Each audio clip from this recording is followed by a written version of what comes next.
Hi guys, andito na naman pala tayo sa isang newly renovated ni AG Design and Construction. So ipapakita namin sa inyo kung ano yung mga ginawa natin dito sa Amaya Steps, Parañaque na condo unit.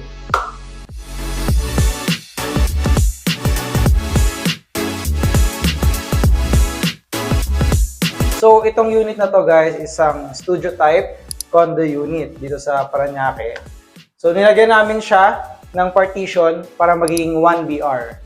So, 1 bedroom, tapos ito, ito naman yung kitchen area na ginawa namin.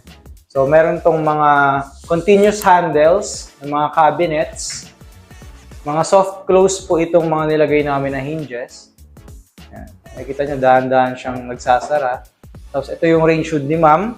Ito yung nagsasak ng mga odor or mga mist galing dun sa niluluto ng client. Natin max and mid. So, ang granite na ginamit namin is German white.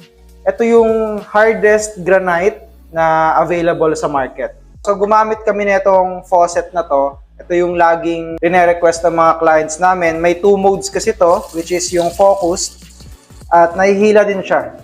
Meron ding splash kung anong gusto mong gamitin. Tapos meron din tayo ditong dish tray para sa mga hinuhugasan yung mga plato. At meron tayo ditong hand soap dispenser.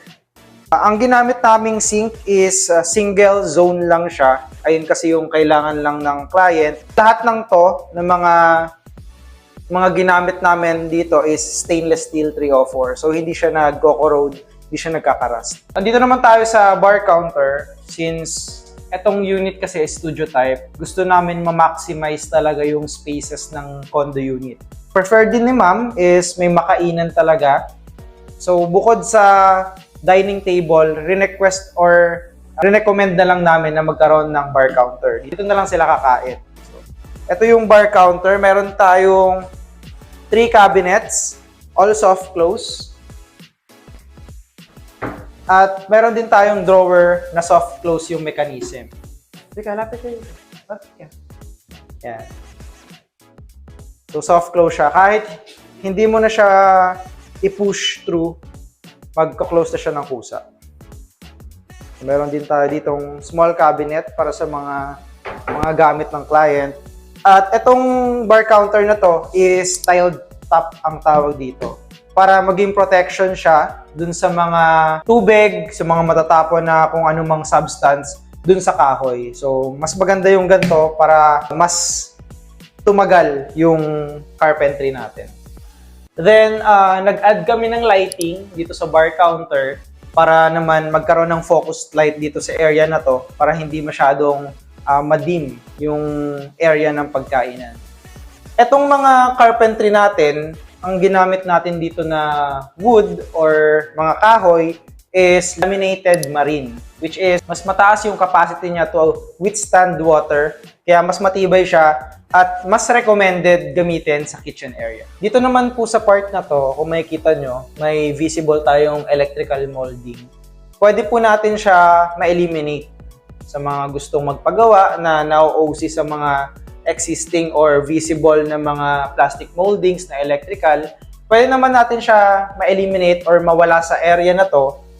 Pero syempre, additional expenses yon, gagamitan natin ng mga wood panels para ma-eliminate itong mga to. Dito kasi sa mga condos, mga properties like high-rise, hindi kasi wired or hindi kasi nila inaalaw na mag-chipping of walls. So tayo bilang contractor, sumusunod tayo sa rules and regulations ng property management. Kaya kami, naglalagay na lang ng mga plastic moldings para passage ng mga electricals natin. Like electrical components natin, like yung mga outlets, yung mga ilaw. Dito naman guys, nag-provide yung client namin ng 2 bar stool para sa mga kain dito sa bar counter. Dito naman sa living area, dito sa TV rack, gumamit kami ng Mocha na laminated marine. At ang mga mechanism namin na ginamit is soft close hinges yet push to open siya. Push mo lang siya. Tapos pupush mo lang siya. Ganon din naman pag bubuksan mo siya. So, ayun yung mga TV niya. At the same time, meron tayong open shelves para sa mga books at kung anumang gamit ng client. Dito sa area na to, nag-provide din si ma'am ng center table. At the same time, yung sofa bed, which is kasi si ma'am, gusto daw nila habang nanonood sila ng TV, nakakahiga sila. So, dito sila sa sofa bed. So, dito sa living area, ang main light dito is chandelier. Makikita nyo, multi-point siya sa electrical natin. Consists of 6 lights para mas maaliwalas talaga itong living area natin. Ang last area natin na i-clip sa video is yung bedroom. So, hali kayo, pasok kayo sa bedroom. Dito sa bedroom, ang mga scope of works naman dito is itong malaking wardrobe ni ma'am. So, ang ginawa dito at ang request niya is maraming cabinets para sa mga damitan niya at sa mga gamit niya. So, dito, lagayan dito, mga bags. Lahat po ito, ang ginamit namin na hinges is soft closed. For bags, dito naman po yung mga damit ni ma'am. Mga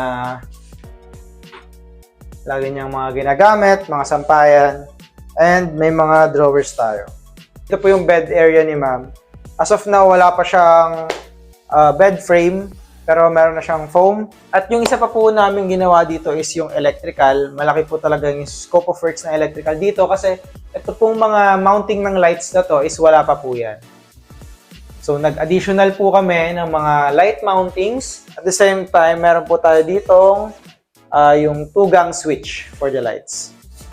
Ang bedroom area naman na na-create natin within this partition is approximately 6 square meters. So guys, ang ginamit naman po namin dito for partition wall is FISM board. Pero ang brand niya po is Hardiflex, which is, ang Hardiflex po, siya yung one of the top of the line na brands in terms of FISM boards.